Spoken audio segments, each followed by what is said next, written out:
Grant House and his brother established a successful 50-acre orchard in, sorry Jennifer, I'm going to murder this one, Adolphstown? Adolphstown. Thank you. All right, it's close. In 1995, he established the County Cider Company, the longest producing cidery in Ontario. And here he planted 10,000 new trees. He promoted environmentally sustainable farming techniques and was aware of how much carbon his orchards sequestered. In 2009, he received the Premier's Award for Agri-Food Innovation and Excellence for producing Ontario Ice Cider. He was a founding member of Fruit Wines of Ontario in 1992 and Prince Edward County Wine Growers in 1999, and of the Cider Craft Association in 2013. Grant lobbied government for fair taxation and official recognition of hard cider as an alcoholic beverage. Finally, in 2017, the Ontario Small Cidery and Small Distillery Support Program was passed, enabling eligible cider businesses to scale up. There are now 100 cider facilities across the province, much of the growth as a result of the initiatives of Grant House in agronomy, lobbying, education, and research. Grant House was nominated by the County Cider Company. Accepting on Grant's behalf is his wife, Jennifer Dean. Jennifer, please come forward.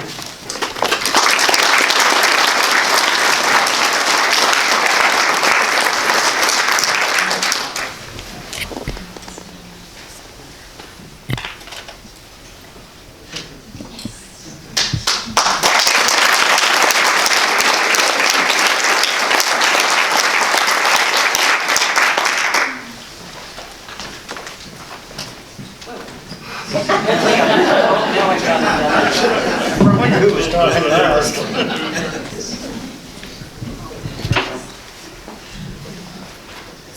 Put that down for you. I'll just talk up. Oh, and I gotta put on my glasses though, I can't read anything. Good afternoon, everyone.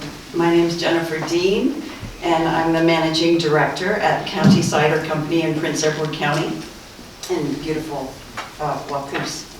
I'm here today to honor one of the newest inductees to the Ontario Agricultural Hall of Fame, the late, okay, not gonna cry. The late Grant House was my partner in business and in life for only 15 years when he died, suddenly at the age of 60, back in January of 2017. Honoring Grant and his legacy is important to me. So when my friend Monica Allier, who's here with us today also, suggested nominating him for this, I was all in. So what was Grant's legacy? By definition, legacy is something that is passed on, but it can take many forms. It may come from one's character and reputation, but it can also be the sum of your accomplishments and actions that resonate with the people around you. Grant had many talents as a businessman, an entrepreneur, and eventually as an apple grower and cider maker. He began with the idea of creating Ontario cider from Ontario apples back in the early 1990s as a way to make a value-added product from his family's farms at Howe's Orchards and Loyalist Orchards. His passion for growing the right fruit for making cider led him to trying many unusual varieties of apples on different rootstocks and using different trellising methods.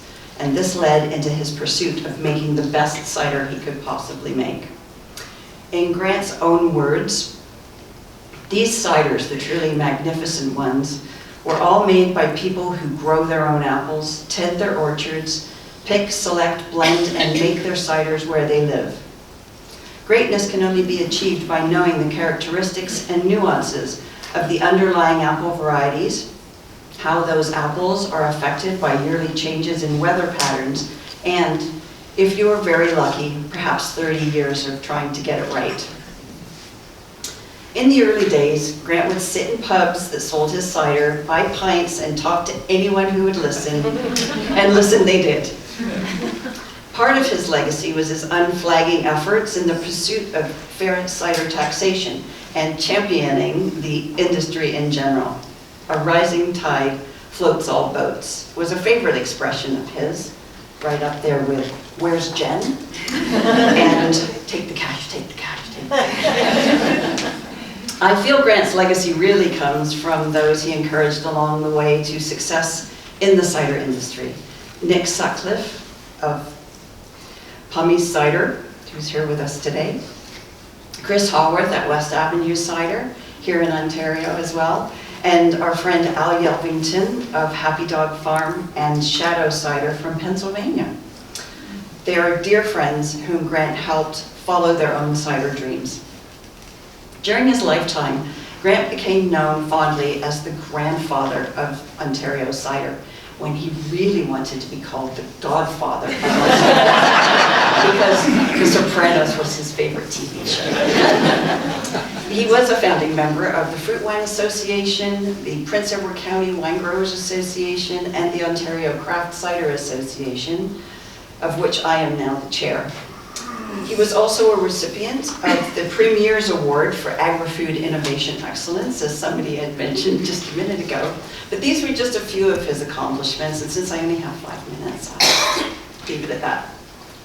But Grant's humor, generosity, and his ability to turn a phrase made him a memorable man to everyone he met.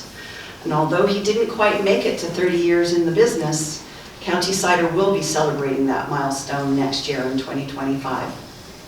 I believe if it were not for his efforts, the Ontario craft cider industry would not be where it is today. Yeah. Thank you to those who wrote amazing letters of support for Grant's nomination. The Honorable Lyle Van Cleef, former Minister of Agriculture, MPP Todd Smith, who's the current Minister of Energy, and Prince Edward Quinte area resident also. Kathy McKay and Kelly Cicerin of the Ontario Apple Growers. Nick Sutcliffe, co-owner of Pummy's and former chair of the Ontario Craft Cider Association, and my friend Monica Allier, a former Prince Edward County councillor who worked with Grant many times over the years. Your kind and admiring words may have brought a few tears to my eyes when I read them. I would like to end by congratulating everyone who is being inducted here today. As George Washington once said, agriculture is the most healthful, most useful, and most noble employment of man. But I would like to add women to that. Thank you to each of you for your contributions and for being optimists and persevering in this important industry. And thank you to the Ontario Agricultural Hall of Fame for selecting Grant Howes to be inducted into this illustrious group. If you ever find yourself in Prince Edward County, please come down to the hamlet of Wapoose, where our farm is located, and the place where Grant Howes made the magic happen.